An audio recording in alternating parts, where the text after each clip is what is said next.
Iya. Sinyalnya agak gangguan Pak Ustadz ya? Ya, ya kayaknya itu. Baik. Kita mulai Pak Ustadz ya. Enggak. Alhamdulillah sampai berjalan insya Allah jamaahnya ikut pertama terus. Amin. Baik, bismillahirrahmanirrahim. Rabbi sholli sadri wa yassir li amri wahlul 'uqdatam min lisani. Assalamualaikum warahmatullahi wabarakatuh. Waalaikumsalam. Alhamdulillahirabbil alamin. Wassalatu wassalamu asrofil anbiya'i wal mursalin wa ala alihi washabihi ajma'in amma ba'du. Pertama-tama marilah kita panjatkan puja dan puji syukur kita kehadirat Allah Subhanahu wa taala atas rahmat dan karunia-Nya kita masih diberikan nikmat iman, Islam, ihsan, terlebih nikmat panjang umur. Sehingga pada hari ini kita masih diberikan kesempatan untuk masih bisa mengikuti pengajian mingguan jamaah NRA yang insya Allah akan disampaikan oleh Kiai Haji Masruhin Abdul M dengan tema kurban di masa pandemi 24 Zulqaidah 1442 Hijriah bertepatan dengan 4 Juli 2021.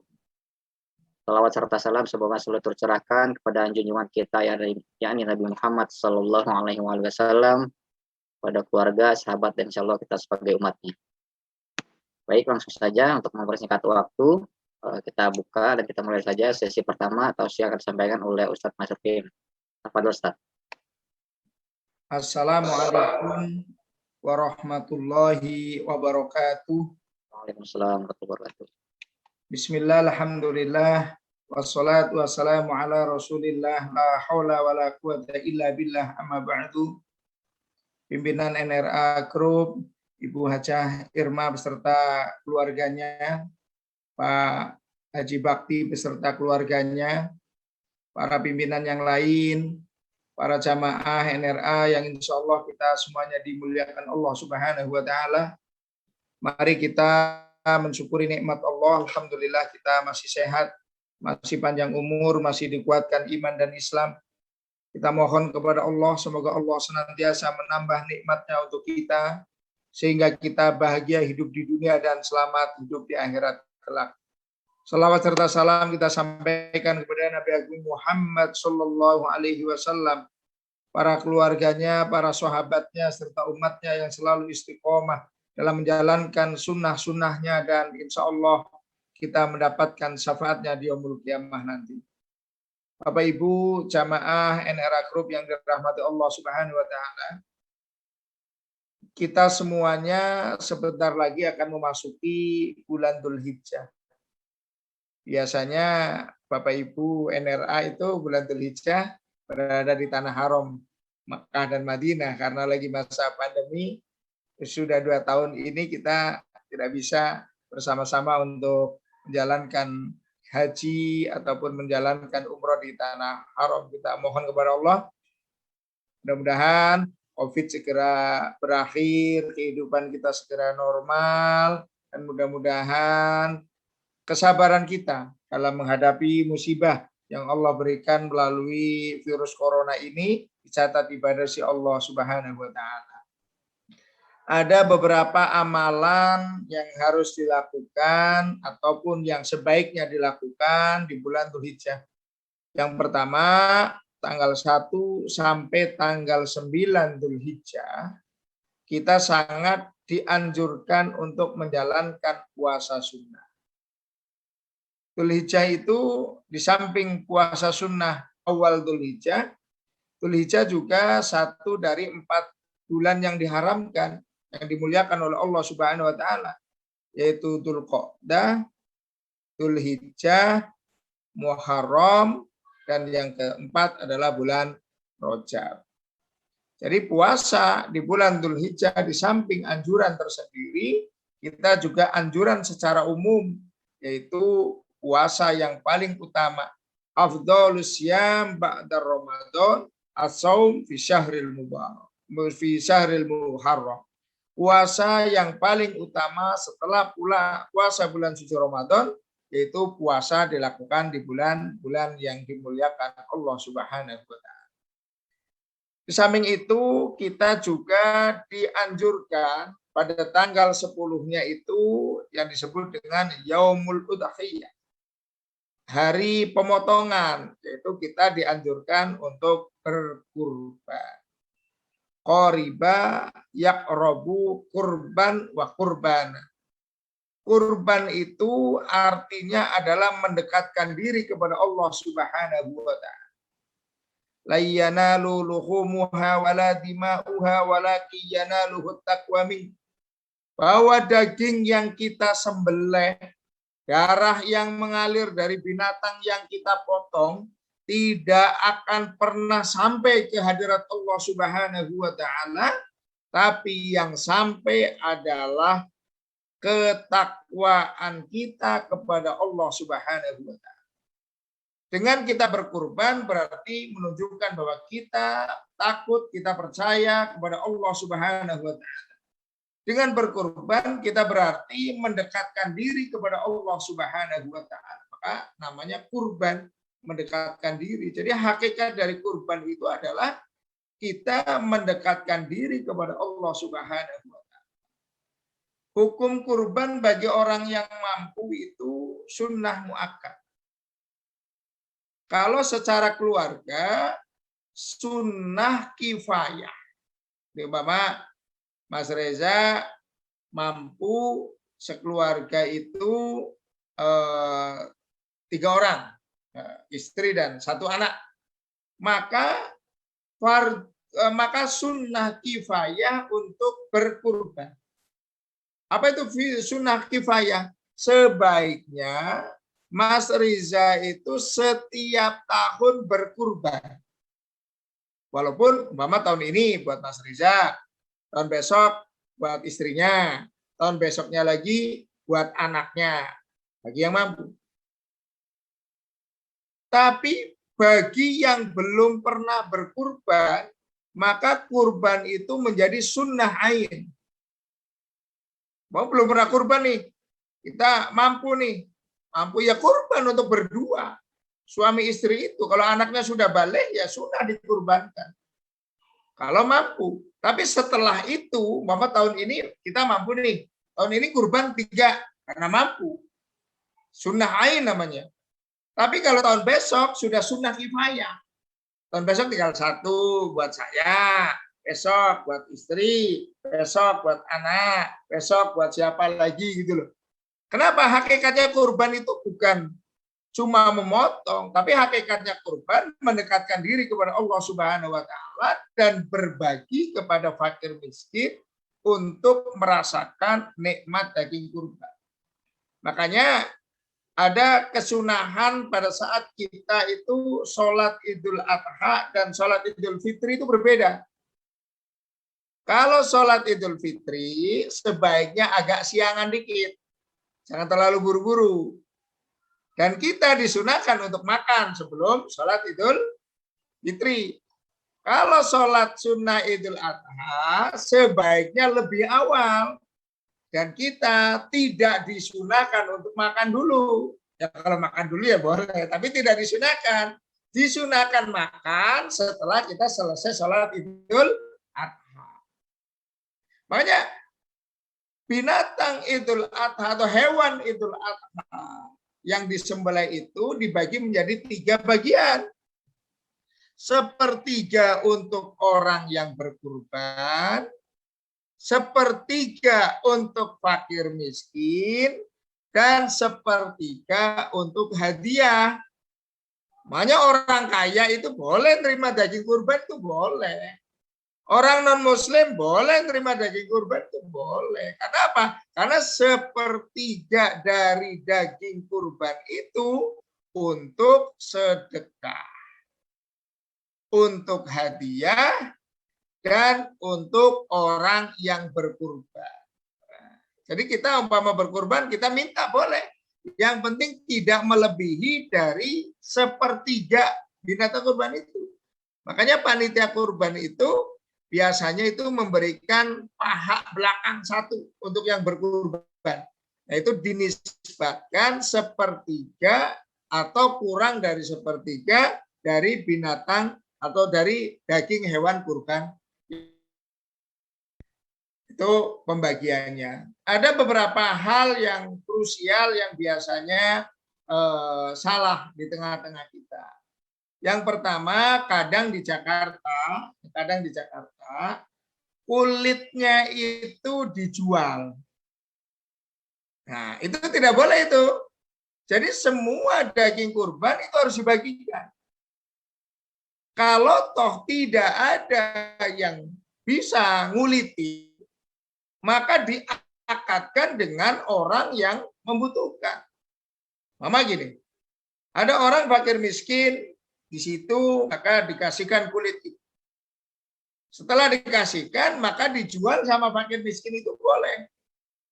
Tapi tidak boleh dari panitia langsung memberikan atau langsung menjual kulit dari binatang kurban itu. Yang kedua, biasanya ada masjid atau panitia kurban yang memberikan kepala itu sebagai upah motong. Jadi kadang ada kepalanya, udah Pak, tolong ya sembelihin daging kurban saya.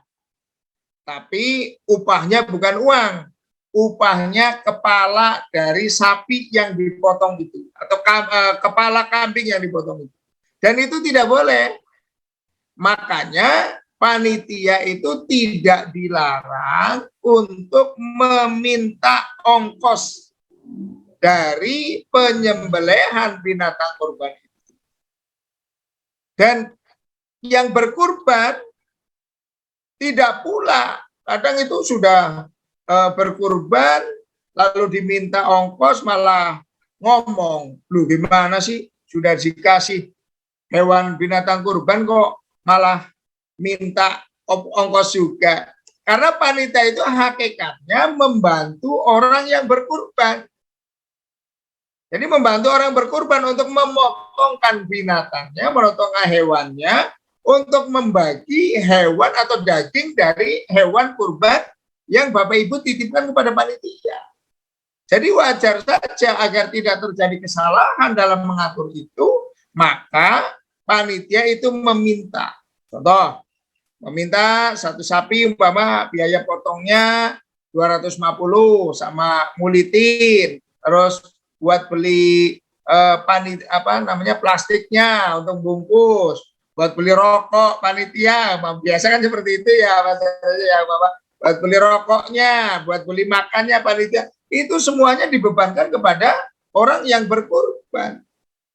Ya kalau toh ada donatur itu urusan lain, tapi intinya bahwa orang yang berkurban itu bertanggung jawab terhadap proses pada saat penyembelihan sampai pembagian binatang daging dari hewan kurban yang kita titipkan kepada panitia. Ini kadang panitia yang sering saya amatin ya, sering saya sampaikan, kadang upah potong kepala binatang yang dikurbankan, terus kepala kulitnya dijual, itu tidak boleh.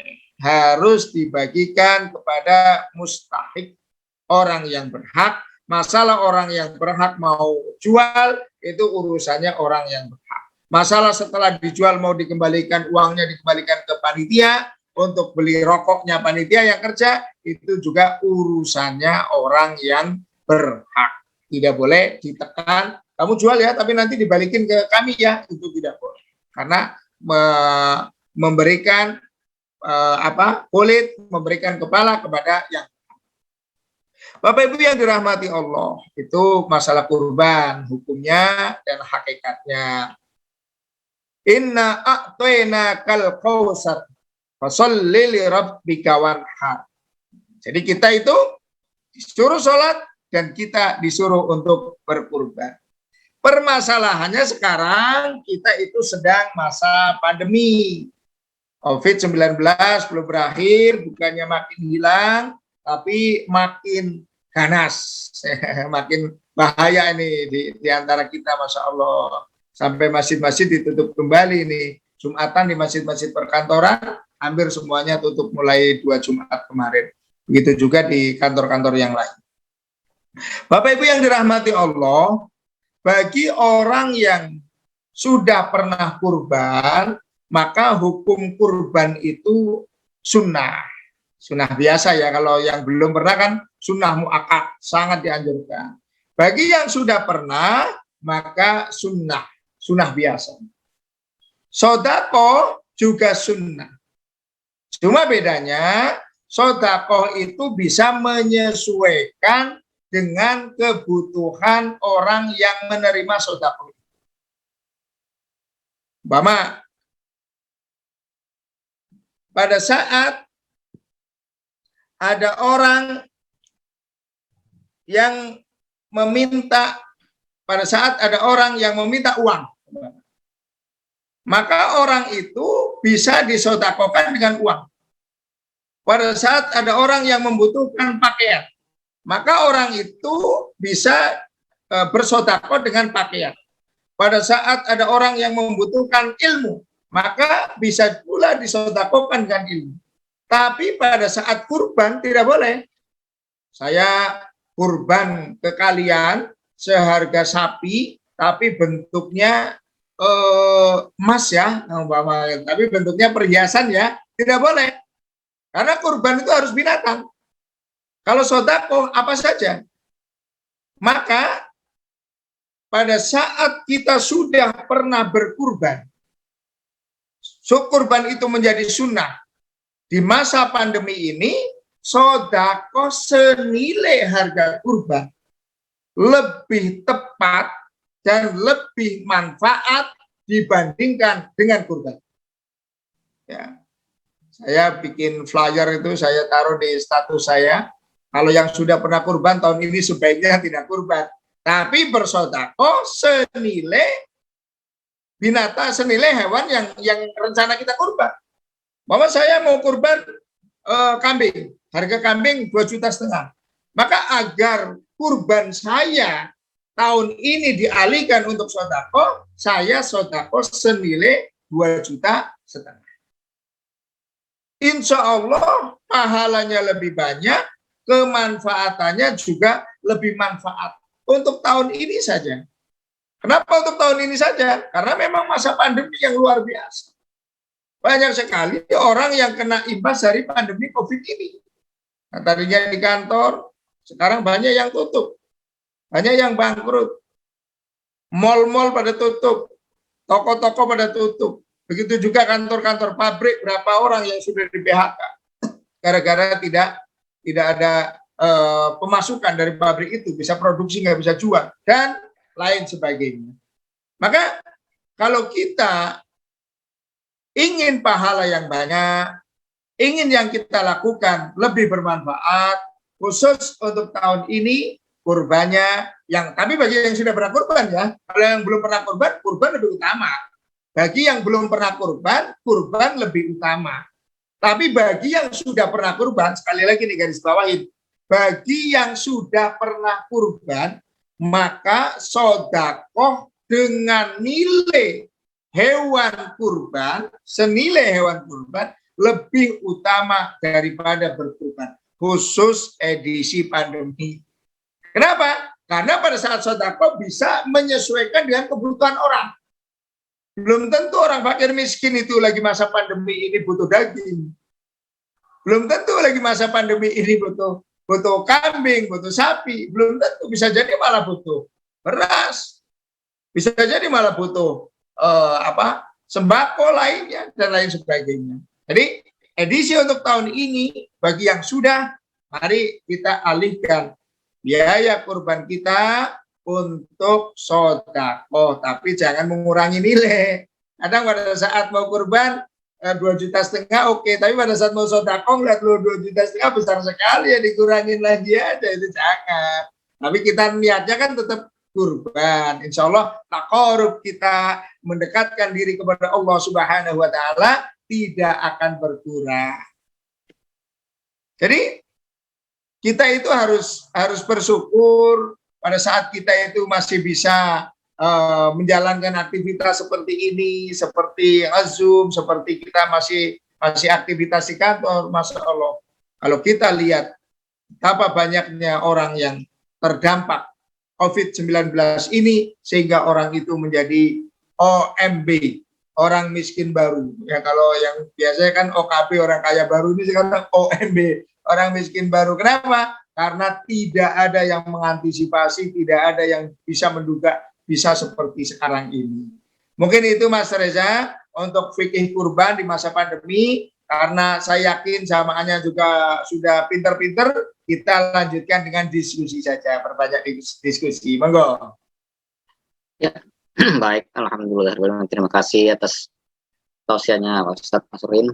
Ya. Baik, langsung saja kita buka sesi kedua, sesi selanjutnya, sesi tanya jawab dan diskusi. Bagi Bapak Ibu jamaah yang ingin bertanya, silakan bisa bertanya langsung ataupun melalui aplikasi chat yang tersedia. Pertanyaan juga mungkin bisa di luar dari tema kalau misalnya ada pertanyaan yang ingin ditanyakan dari Bapak Ibu jemaah sekalian. Ya, betul. Ya. Boleh di luar tema. Ya.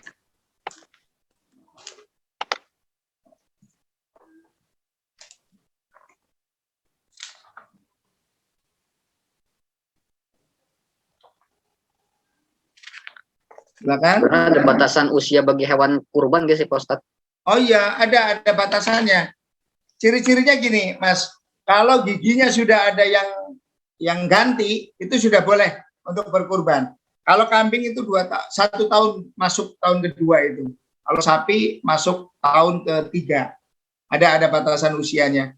Dan syarat-syarat binatang kurban itu ada ditentukan. Contohnya binatang kurban itu nggak boleh pincang, yang kelihatan pincangnya. Nggak boleh, mohon maaf, nggak boleh matanya buta, yang kelihatan pincangnya. Nggak boleh yang sangat kurus, terlalu kurus sampai orang lihat, kok kambingnya kurus amat ya, sampai diomong orang itu nggak boleh ya. Baik, ini ada pertanyaan dari Ibu Riana Trisno. Assalamualaikum Ustadz, izin bertanya, apakah kurban itu sunnah untuk setiap anggota keluarga atau cukup satu kurban untuk seluruh anggota keluarga?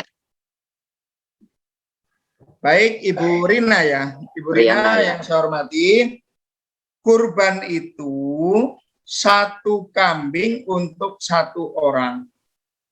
Satu sapi atau onta atau kerbau untuk 7 orang. Jadi pada saat kita akan berkurban, kalau kita mampu dan kita sudah pernah berkurban, maka kurban bagi keluarga itu menjadi sunnah kifayah. Sunnah kifayah maksudnya apa? Kalau beli satu keluarga cukup beli satu kambing. Sunnah kifayah itu. Cuma kurbannya tidak boleh satu kambing itu untuk satu keluarga. Jadi kurbannya ya tetap untuk satu. Umpama gini, giliran tahun ini saya kurban untuk saya, tahun besok kurban untuk istri, tahun besok kurban untuk anak, tahun besok kurban untuk anak kedua, tahun besok kurban untuk anak ketiga. Jadi pada saat kita sudah berkurban dan kita masih alhamdulillah Allah beri kemampuan, maka cukup satu kambing saja, tapi niatnya tetap untuk satu orang. Tidak boleh kurban satu kambing, saya kurban atas nama keluarga saya, itu tidak boleh, tetap satu orang. Nah, kenapa? Karena sudah ada ketentuannya, satu kambing untuk satu orang, sapi atau kerbau atau onta untuk 7 orang. Ketentuannya seperti itu. Iya, ini sekaligus menjawab pertanyaan dari Ibu Kartika ya, yang tadi bahwasannya bahwa satu ekor kambing tidak bisa untuk 2 orang niatnya ya Pak Ustadz ya. Nggak boleh ya. Baik, ini ada pertanyaan lagi dari Mbak Yuyun nih, NRA Pekanbaru. Assalamualaikum Ustadz. Waalaikumsalam. Semoga Ustadz selalu dalam lindungan Allah. Izin bertanya juga nih Pak Ustadz, lebih baik mana kurban untuk diri sendiri yang sudah beberapa kali, atau lebih baik kita kurban untuk nenek kita atau saudara yang telah meninggal? Baik. Yang pertama, hukum kurban untuk orang yang telah meninggal. Ulama Syafi'iyah, ulama yang mengikuti mazhab Imam Syafi'i kebanyakan, mengatakan bahwa kurban untuk orang yang telah meninggal itu tidak boleh. Kenapa tidak boleh? Karena kurban itu ada niatnya. Ibadah yang harus niat. kecuali orang yang telah meninggal itu punya nadar atau punya wasiat. Nanti kalau saya meninggal saya dikurbankan ya, itu baru boleh. Kalau tidak, tapi menurut sebagian ulama Syafi'iyah.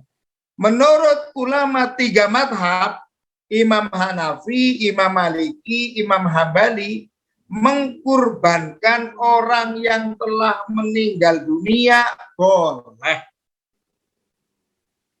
Pertanyaannya, utama mana, kurban untuk diri sendiri atau kurban kepada nenek moyang atau siapapun orang yang telah berjasa kepada kami yang telah meninggal dunia walaupun tidak ada wasiatnya? Yang utama adalah sama-sama utamanya karena hukumnya itu sudah sunnah. Tapi kalau kita belum pernah berkurban, kita harus untuk diri sendiri dulu. Tapi kalau sudah pernah berkurban, adalah toh tujuannya hanya takorub, mendekatkan diri kepada Allah Subhanahu wa Ta'ala. Jadi kalau pertanyaannya Bu Kartika itu utamaan mana? Sama-sama utama. Silakan saja digilir. Kan kita sudah beberapa kali nih, Bapak, sekali-kali untuk nenek saya, sekali-kali untuk kakek saya. Siapa tahu dulu belum pernah kurban, bukannya tidak mau kurban, tapi dulu mungkin karena sibuk ngurusin orang tua kita. Kan kita sebagai cucu ini ya, ngurusin orang tua kita untuk sekolah, untuk bikinin rumah, untuk menikahkan, sampai terjadi pada kita. Nggak apa-apa, monggo. Jadi kalau untuk diri sendiri, kalau udah sering, bolehlah dibagi-bagi untuk yang lain. Ya, orang berjasa pada hidup kami, untuk orang hidup kita, guru kita, atau kakek nenek kita, dan lain sebagainya. Monggo. Baik. Selanjutnya ada pertanyaan dari Pak Karmanto. Assalamualaikum warahmatullahi wabarakatuh. Izin mau tanya Ustadz. Ya. Biasanya kalau korban sapi itu untuk 7 orang. Nah, kalau dalam satu keluarga ada 9 orang, apakah pahalanya itu hanya untuk 7 orang itu atau terkeluarga yang terdiri 9 orang tersebut? Ya, jadi begini Pak Karmanto, berbeda antara niat dengan pahala. Yang niatnya itu untuk 7 orang. Makanya kalau kita berkurban, itu kan disebutkan sapi untuk Pak Karmanto, untuk Bu Karmanto, untuk ini 7 orang potong. Masalah pahala, kan Pak Karmanto itu kan dapat bagian, ya kan? Orang yang berkurban kan dapat bagian itu. Bagiannya Pak Karmanto bisa disodakokan pahalanya untuk satu keluarga. Saya sodakokan bagian saya yang pahalanya untuk semua 9 keluarga saya. Itu boleh Pak Karmanto. Yang tidak boleh itu niat motongnya. Tidak boleh niat untuk dikorbankan lebih dari 7 itu yang tidak boleh. Tapi setelah itu mau dihadiahkan kayak Rasulullah ini. Ini biasanya kalau mau kurban itu Allah yarham, Allah merahmati, itu selalu ada beredar video dari almarhum Ustadz Ali Jaber. Yang saya Ali Jaber mengatakan bahwa kurban satu kambing itu untuk 1 orang. Rasulullah itu mencontohkan seperti itu. Rasulullah itu bukan seperti itu. Rasulullah itu kurbannya niatnya untuk sendiri, untuk satu. Pahala dari kurban itu, dari daging itu yang dibagikan, kan maksudnya sedekah itu baru dihadiahkan kepada semua umatnya. Tapi pada saat kurbannya itu untuk sendiri. 1 kambing 1 orang. 1 sapi 7 orang. Masalah nanti bagian, ya Allah sampaikan pahala dari hadiah yang saya berikan untuk sedekah ini untuk 9 dari anggota keluarga saya. Itu monggo. Tapi niat pada saat memotong 1 sapi 7 orang, 1 kambing 1 orang. Begitu Pak Karmanto, orang Purwokerto ini. Alhamdulillah. Kemudian ini ada dari Instagram nih Pak Ustadz. Akun Instagram Afif mau tanya Ustadz, yang saya tahu jika kita mau kurban maka dilarang menyukur kuku, rambut, kumis. Nah kalau mencukur kuku karena lupa, apakah niat kurban kita batal? Ini cuma anjuran saja. Anjuran bahwa pada saat kita mau berkurban mulai tanggal 9 sampai pemotongan hewan itu disunnahkan.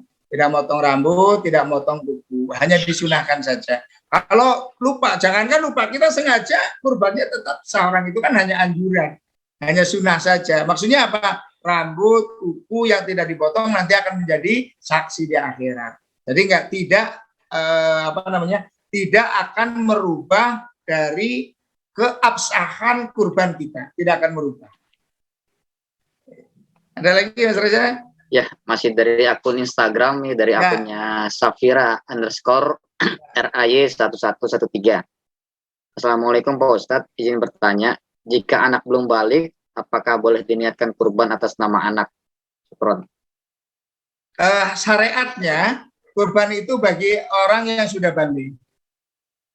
Tapi seandainya, sekali lagi, seandainya yang sudah balik itu sudah semua gitu loh. Yang sudah balik itu sudah semua, ya nggak apa-apa untuk diniatkan, nggak masalah. Oh, intinya takarub dari keluarga yang sunnah kifayah itu. Pokoknya tiap tahun berkurban gitu loh, karena mampu itu.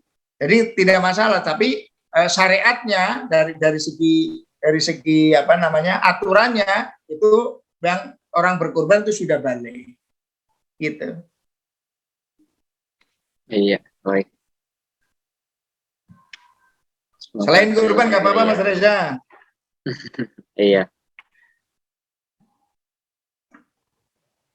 Tapi kalau kurban bagi yang belum akikah gimana itu Pak Ustadz? Kalau akikah dengan kurban itu berbeda ya Mas Reza. Akikah itu kan kesunahan orang tua terhadap anak. Mama gini, Mas Reza itu dulu pada saat dilahirkan orang tuanya memang nggak mampu.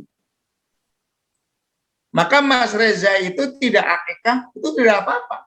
Wong itu kesunahan bagi orang tua kok. Tapi ternyata Mas Reza itu tuanya alhamdulillah dikasih rezeki yang banyak.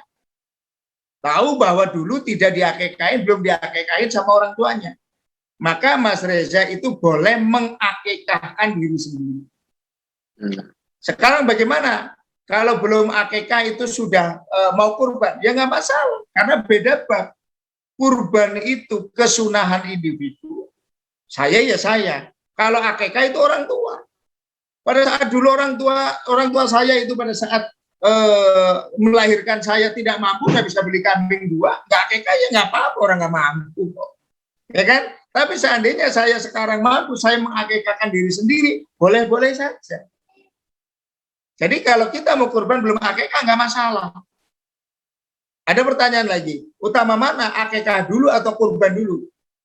Dekatan kemana antara waktu kurban, dari niat dengan waktu kurban dekat nggak? Kalau dari niat ke waktu kurban dekat, sangat dekat, maka disunahkan kurban dulu. Tapi kalau umpama gini, habis bulan Dzulhijjah, bulan Muharram, dapat warisan, wah dapat gusuran, blok. Ingat nih, saya belum kurban dan belum akikah. Maka disunahkan akikah dulu. Kenapa? Waktu ke Dzulhijjah masih sangat lama. Khawatir nanti malah tidak kurban dan tidak akikah. Begitu Mas Reza. Ini ada lagi pertanyaan dari Facebook, dari akun Pak Fatoni. Jika ada hewan kurban yang pincang pada saat diturunkan dari kendaraan, apakah sah digunakan untuk kurban? Enggak sah, Pak Fatoni. Pada saat hewan itu pincang kelihatan pincangnya, buta kelihatan butaknya, dan kurus kelihatan kurusnya, maka binatang itu tidak sah untuk berkurban. Jadi hanya untuk sedekah saja. Ya, walaupun pincangnya pada saat turun dari kendaraan. Pokoknya pada saat mau dipotong itu ada cacatnya, itu tidak boleh. Atau tanduknya hilang satu juga tidak boleh. Iya kan, kadang kalau misalnya di masjid itu biasanya ada kayak urutan gitu dikumpulin masjid. Ya DKM yang beli nih Pak Ustadz ya. Nggak tahu juga nih si orang yang berkurban kalau ininya mungkin cacat ke hewan kurbannya itu gimana juga tuh Pak Ustadz? Ya DKM panitia itu tanggung jawab. Makanya jadi panitia itu berat. Karena harus tahu, harus benar-benar menjaga. Makanya panitia yang baik itu nerimanya itu sudah mepet. Nggak terlalu lama nerima. Nanti kurus jadi kurus, kelihatan kurusnya juga panitia harus bertanggung jawab. Ya, makanya eh, jadi panitia, baik panitia zakat, panitia kurban itu benar-benar harus hati-hati. Karena tidak boleh pula, kadang ya Mas Reza ya, kadang saya dengar ini nanti kulitnya dijual buat beli tambang, buat beli plastik, buat beli rokok, itu semuanya tidak boleh itu. Kalau diambilkan dari apa yang ada di kurban itu. Makanya orang yang mau berkurban harus dikalkulasi itu kurban untuk biaya ini berapa dibebankan kepada bagi orang yang berkurban gitu. Dan orang yang berkurban harus mau karena itu kita ditolong oleh panitia itu. Kadang gampangin gitu loh. Ya Mas Reza. Tapi sebenarnya hewan yang paling afdol buat kurban itu apa Pak Ustadz ya? Karena dulu kan Nabi Allah Ibrahim itu kan kibas, diganti dengan kibas ya Pak Ustadz ya. Yang afdol itu yang gemuk. Tidak ada jenisnya. Ya jenisnya itu di mana? Karena kan intinya kan sodako kan. Intinya kan sodako. Kalau di kita kan kibas nggak ada, ya kan? Malah di kampung tuh adanya udus kacang, udus yang kecil-kecil. Ya cari yang paling gemuk itu. Termasuk kurban dengan binatang perempuan itu boleh. Dengan kambing perempuan itu boleh. Asalkan lebih gemuk itu loh. Jadi intinya itu kemaslahatannya itu. Kemaslahatannya. Kalau biasanya kan perempuan jauh lebih gemuk ya. Itu boleh. Iya. Baik, silakan kembali Bapak Ibu jamaah sekalian yang ingin bertanya kembali. Dan motong binatang kurban itu ada 4 hari ya, nggak harus difokuskan di tanggal 10, tanggal 11, tanggal 12, tanggal 13 Dzulhijjah itu boleh. Hari tasyrik. Ya kalau diporsir sampai malam pun nggak boleh sebenarnya Pak Ustadz ya? Nggak boleh, iya. Apalagi kalau hari Jumat. Hari Jumat binatangnya banyak, hewan kurbannya banyak, dipaksakan sampai nggak afdol lah, nggak afdol. Ini ada pertanyaan lagi dari Instagram akun Ian_2011. Di tempat kami suka ada non-muslim ikut kurban kambing. Nah, panitia memutuskan untuk tidak membagikan daging kambing tersebut. Namun daging kambing tersebut dibagikan ke seluruh panitia saat makan siang. Apakah itu boleh, Ustaz? Boleh karena non-muslim itu tidak kurban namanya. Itu cuma sodako aja itu. Ya bukan sodako, itu kasih hadiah aja sama panitia. Boleh. Jadi non-muslim ngasih kambing itu boleh. Monggo, dan kambingnya ya mau dibagikan juga nggak apa-apa, orang hadiah kok, ya kan, biar sama-sama merasakan hadiah. Kalau dimakan semua ya takut darah tinggi nanti. Ya, begitu juga sebaliknya. Sebaliknya maksudnya apa? Dari panitia memberikan kepada non-muslim daging juga boleh. Karena itu tadi, sepertiga untuk orang yang kurban, sepertiga untuk fakir miskin, sepertiga untuk hadiah. Hadiah ya orang kaya boleh menerima. Masa iya di samping masjid tentang orang kaya nggak dikasih 1 bungkus, kasih aja 1 bungkus. Karena memang ada sebagian sepertiga itu hadiah. Namanya hadiah kan diberikan kepada siapa aja. Namanya juga hadiah.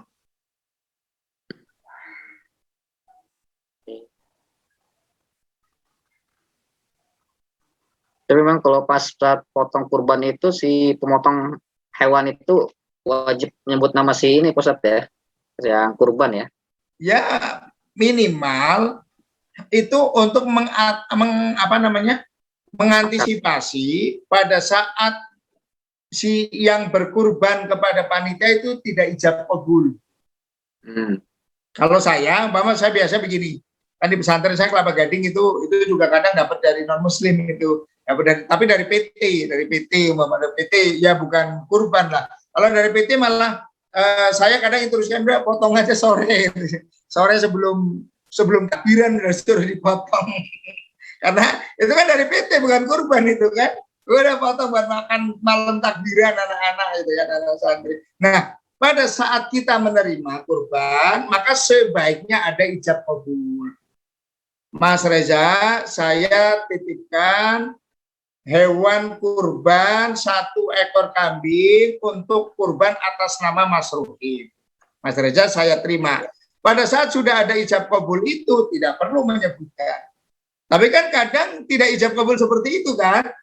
Ya. Untuk mengantisipasi tidak ijab kabul seperti itu, maka ikhtiyat namanya. Untuk hati-hati saja sebelum pemotongan diingatkan lagi bahwa ini kambing kurban atas nama Masruhin, Allahu Akbar. Nah, itu untuk ikhtiyat saja, kehati-hatian. Nah, ini pertanyaan lagi dari Pak Karmanto. Ya. Niat korban itu yang benar pada saat hewan diserahkan ke panitia atau pada saat hewan korban mau dipotong? Pada saat hewan diserahkan. Pada saat mau dipotong, itu niat motong. Jadi niat kita pada saat menyerahkan hewan. Niat yang motong pada saat mau motong, gitu loh. Jadi ada dua niat. Kita serahkan ke panitia. Nah, terserah panitia mau dipotongnya tanggal 10, tanggal 11, tanggal 12, itu urusannya panitia. Kita sudah menyerahkan. Lah panitia pada saat pada saat memotong, niat motong, bukan niat yang lain, tapi niat motong, Bismillahirrahmanirrahim, niat motong hewan kurbannya atas nama Pak Karmanto, gitu. Tapi saya, Pak Karmanto, Pak Masruhin, saya serahkan hewan kurban ya karena Allah. Itu pada saat menyerahkan itu. Jadi ada dua tahapan. Baik, pertanyaan lagi dari Instagram, masih dari akun Safira_Rai1113. Ya. Mungkin menyambung tadi pertanyaannya, Assalamualaikum Pak Ustadz, bagaimana jika orang tua lupa anaknya sudah diakikah atau belum? Bagaimana sebaiknya sikap si anak? Akikah sendiri atau bagaimana Pak Ustadz? Ya kalau mampu dan ingin, sebetulnya akikah kan membantu orang tua ya, karena itu kan kesunahan orang tua ya. Kalau sayang sama orang tuanya membantu ya, daripada ragu, hendak mayari buka ilama layari buka, tinggalkan yang meragukan dan ikuti yang tidak meragukan itu. Ya lebih baik akikah. Toh kita mampu ya, dengan catatan sekali lagi kita mampu. Kalau tidak mampu jangan dipaksakan. Kalau kita mampu, kita ya udahlah, hitung-hitung nolong orang tua, itu loh, hitung-hitung berbuat baik sama orang tua, karena itu kesunahan orang tua yang dulu mungkin tidak mampu karena ngurusin kita, gitu. Baik. Kalau pengalaman saya dulu Pak Ustadz, pas sekolah sampai dengan sempat kerja di awal-awal itu, benar sih cuma pengen membangkitkan semangat teman-teman aja sih, bahwa untuk bisa ikut berkurban. Nah itu kita patungan tuh, satu kelas. Nah itu gimana Pak, dapatnya terkumpul lah buat satu kambing. Niatnya gimana juga tuh Pak? Itu namanya sampai sekarang masih ada itu Mas Reza. Sekolahan, bahkan satu sekolahan itu namanya latihan kurban. Tidak bisa dikatakan itu binatang, hewan kurban tidak bisa. Tapi kalau mau dijadikan hewan kurban itu bisa, Mas. Contoh gini, anak-anak itu ditarikin sampailah bisa untuk membeli kambing. Kan kambing udah jadi nih, kan kambing sotakoh ini kan, karena dari ribuan dari ratusan anak. Lah kambing ini dikurbankan atas nama satu guru umpama, itu boleh. Jadi disodakohkan ke guru. Kalau hanya kambing itu dipotong, hanya namanya sodakohnya anak-anak untuk latihan kurban. Tapi kalau ini gurunya kok belum ada kurban nih, kayaknya gurunya kok belum ini nih. Kan toh dipotong-potong juga, dibagi-bagi juga, cuma diakatkan saja. Maka kambing itu umpama untuk kepala sekolah tahun ini. Yuk kita kurban kambing dari anak-anak ini, kita sodakohkan untuk Pak Ahmad, untuk dikurbankan atas nama Pak Ahmad. Maka pada saat motong, saya niat motong kambing kurbannya Pak Ahmad. Itu sah. Kenapa sah? Karena itu sudah menjadi hasil sodako dari anak-anak. Gitu. Itu yang kadang jarang itu, kadang nggak pada mau. Nggak pada mau, enak aja Pak Ahmad katanya begitu. Padahal ya kalau kita dapat pahala dua, satu pahala sodako, dua pahala mengkorbankan sebetulnya. Tapi ya namanya kadang pola pikir yang berbeda kan. Iya, kalau misalnya sebenarnya pas saat pemotongan itu kan kita nggak tahu nih Pak Ustadz. Ya saya nggak tahu tuh. Cuma pas saat penyerahan atau ijab kabul tuh saya tulisin nama-nama yang nyumbang ke siapa aja. Ya, Itu ya, gimana Pak ya, Ustadz? ya itu hanya sodako saja. Sodako saja, nggak bisa untuk kurban semua satu kelas itu nggak bisa. Ya, jadi sodako aja, sodako itu. Kecuali mau gilir, tapi kalau giliran lama ya, umpama 30 ya 30 tahun nanti. Ya. Bahwa kayak kalau arisan itu boleh Mas Reza, arisan kurban itu boleh. Kenapa arisan kurban itu boleh? Karena dorornya sedikit. Rasanya gini, arisan kurban kan paling berapa orang, ya kan? 1 tahun umpama 200-an, nanti dapat ini untuk kurbannya ini, tahun besok untuk kurbannya ini, itu boleh. Baik. Baik, silakan kembali Bapak Ibu jemaah sekalian yang ingin bertanya. Nggak harus masalah kurban. Iya, bisa di luar tema. Terus kalau bacaan khususnya sebenarnya ada nggak sih Pak Ustadz yang pada saat membeli kurban itu? Ya niat sembelih itu, cuma niat aja ya, nggak ada bacaan khusus. Iya niat bacaan sembelih itu, cuma ada kata-kata ini menyembelih binatang kurban gitu aja. Disebutkan namanya karena Allah.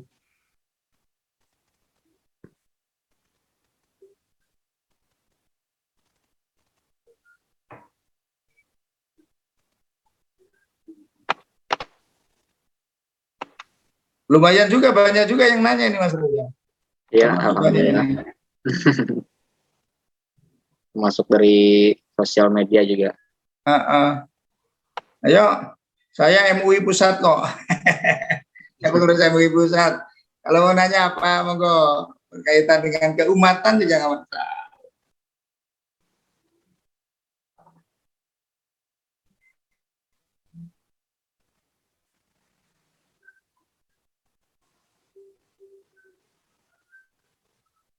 Ada yang belum dibacakan nggak pertanyaan? Sudah semuanya Pak Ustadz. Oh. Iya, baik. Mungkin ada yang ditambahkan lagi Pak Ustadz? Ya, baik Bapak Ibu yang dirahmati Allah, mari kita benar-benar mendekatkan diri kepada Allah Subhanahu wa taala di masa pandemi ini. Benar-benar ini virus bukan kaleng-kaleng, bahasa milenialnya. Ini bukan kaleng-kaleng, ini virus ini luar biasa. Setiap hari saya itu grupnya mungkin ada 100 grup kali ini saya ini. Karena ngajar satu semester itu kan minimal saya ngajar kan kewajiban 12 SKS ya. 12 SKS itu 6 kelas, 6 grup setiap semester itu. Makanya belum teman-teman jamaah umroh, belum MUI, belum NU, belum pesantren dan lain-lain. Setiap hari itu mendengar atau ada berita innalillahi. Setiap hari itu, Masya Allah. Maksudnya apa? Ayolah kita bareng-bareng mendekatkan diri kepada Allah Subhanahu wa taala. Kita manfaatkan hidup ini sebaik mungkin. Di samping kita harus beribadah semaksimal mungkin, kita juga harus membuat peninggalan-peninggalan yang baik. Apa yang akan dikenal tentang Mas Reza? Nah, kan? Inna nahnu nuhyil mauta wa naktubu ma qaddamu wa asarohum. Jadi yang akan dinilai oleh Allah, yang akan dibalas oleh Allah bukan cuma perbuatan kita, tapi peninggalan-peninggalan hidup kita. Makanya bikin peninggalan. Saya ini lagi di Purbalingga juga rencana karena lagi bikin peninggalan itu, ikhtiar bangun sekolahan, bangun pesantren berbasis sekolah tapi wajib pondok. Sekali lagi bukan untuk apa pengen nanti kalau meninggal itu ada peninggalannya. Saya punya anak yang sudah dewasa, sebentar lagi saya mantu. Saya ngomong nanti Abi bangunkan 9 gedung insya Allah dengan izin Allah, 8 gedung kasih nama semua. 1 nama jangan dikasih nama. Loh kenapa Abi? Nanti kalau Abi meninggal kasih nama gedung Masruhin. Rata-rata buat peninggalan aja, udah mau ngapain lagi. Jadi orang melihat, oh dulu ada orang namanya Masruhin, oh dulu ada itu. Jadi ayo bareng-bareng bikin peninggalan. Khairun nas anfa'uhum linnas. Siapa yang paling baik di antara kita? Ya yang paling baik, yang paling banyak manfaatnya untuk orang. Kalau kita nggak ada manfaatnya, ya wujuduhu kadamihi, adamuhu, kita tidak adanya kita itu seperti tidak ada, dan tidak adanya kita itu nggak pernah ditanyakan sama orang. Jadi ayo bareng-bareng kita berbuat sesuatu yang bisa kita manfaat untuk generasi sesudah kita. Ada pertanyaan lagi hanya Mas Reza itu? Ya, dari Facebook, akun Facebook Ibnu Hadi. Pertanyaannya mengulang tadi pengalaman Pak Ustadz. Di daerah kami banyak perusahaan melakukan kurban, gitu kan, masjid-masjid kampung, mungkin dengan CSR perusahaan. Soalnya banyak, bisa sampai puluhan sapi dari beberapa perusahaan. Nah, bagaimana hukumnya kurban atas nama perusahaan? Itu tadi udah sama dengan kasus di Kelapa Gading ya. Jadi tidak ada kurban atas nama perusahaan. Itu hanya sodako dari perusahaan. Kecuali perusahaannya memang walaupun dari CSR, tapi perusahaannya itu memberikan nama-nama. 1 sapi 7 orang, itu boleh. Tapi kalau tidak, ini dari CSR-nya, maka dipotong hariah pasti itu boleh. Makanya pengalaman di pesantren kami di Kelapa Gading itu, kalau dari perusahaan, kadang saya nyuruh udah malamnya dipotong aja buat takbiran kita, nggak apa-apa. Kenapa? Orang itu sodako kok, itu bukan kurban kok. Ya, karena kurban ketentuannya itu sudah ada. Terima saja Mas, Pak. Terima saja, monggo dinikmatin saja. Tapi bukan daging kurban, itu daging sodako dari perusahaan. Begitu. Walaupun umpama kayak tadi dari non Muslim nggak masalah, monggo saja. Baik, satu pertanyaan terakhir sebelum kita tutup pengajian kita dengan doa. Ini ada dari Ibu Riana kembali. Ya. Lebih utama mana berkurban di tempat jauh yang belum ada alokasi hewan kurban dibandingkan dengan berkurban di masjid terdekat yang sudah banyak terkumpul hewan kurbannya? Kalau memang di tempat terjauh itu lebih membutuhkan, maka itu lebih utama daripada kita di dekat rumah, tapi kita sudah tahu bahwa di dekat rumah itu banyak binatang, banyak hewan kurbannya. Tapi kalau kita belum tahu, mama gini, di dekat kita juga belum tentu ada yang kurban ini. Tapi ada yang minta dari jauh. Utama mana? Utama yang dekat. Tapi kalau kita sudah tahu bahwa di masjid dekat kita itu yang mau berkurban banyak, ada permintaan dari Papua, umpama dari mana, minta daging kurban kita, ya, hewan kurban kita, maka utamaan ke sana yang jauh. Kenapa? Karena di sini sudah cukup, sedangkan di sana itu belum ada. Jadi prinsipnya, kita berbuat sodako itu prinsipnya adalah yang lingkungan kita dulu, yang terdekat dengan kita dulu, dengan catatan yang terdekat masih ada yang membutuhkan. Tapi kalau yang terdekat sudah nggak ada yang membutuhkan, sudah mulai menjauh, sampailah yang paling jauh. Begitu, Mas Reza. Ya. Alhamdulillahirrahmanirrahim. Ya, kita sudah terjawab semua pertanyaan dari Bapak Ibu jemaah sekalian, dan sudah di penghujung pertemuan pengajian kita. Terakhir, sebelum kita tutup pengajian ini, semoga lebih berkah dan bermanfaat. Dan bagi kita berdoa bersama-sama, insya Allah akan dipimpin langsung oleh Ustaz Nasrin. Ustaz. Bismillahirrahmanirrahim. Hamdan syakirin, hamdan na'imin, hamdan yuafi ni'amahu wa yukafiru mazidah. Ya Rabbana lakal hamdu kama yanbaghi li jalalika wa 'azimi sultanik. Allahumma salli wa sallim wa barik ala sayyidina Muhammad wa ala ali sayyidina Muhammad. Allahumma fir lana wa li walidina warhamhuma kama rabbayana shaghira. Allahumma fir lil muslimina wal muslimat wal mu'minina wal mu'minat al ahya'i minhum wal amwat. Allahumma sallimna wal muslimin min afatid dunya wa adabil akhirah wa fitnatihima wa baliyatihima innaka ala kulli syai'in qadir. Allahumma ahyina bil iman wa amitna bil iman wa adkhilnal jannata ma'al iman. Rabbana atina fid dunya hasanah wa fil akhirati hasanah wa qina adzabannar. Subhana rabbika rabbil izzati amma yasifun wa salamun alal mursalin walhamdulillahi rabbil alamin. Bismillahirrahmanirrahim.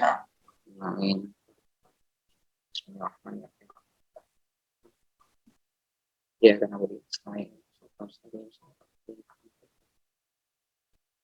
Alhamdulillah, terima kasih Ustadz Masruhin atas tausiahnya dan juga Bapak Ibu jemaah sekalian sudah ikut bergabung.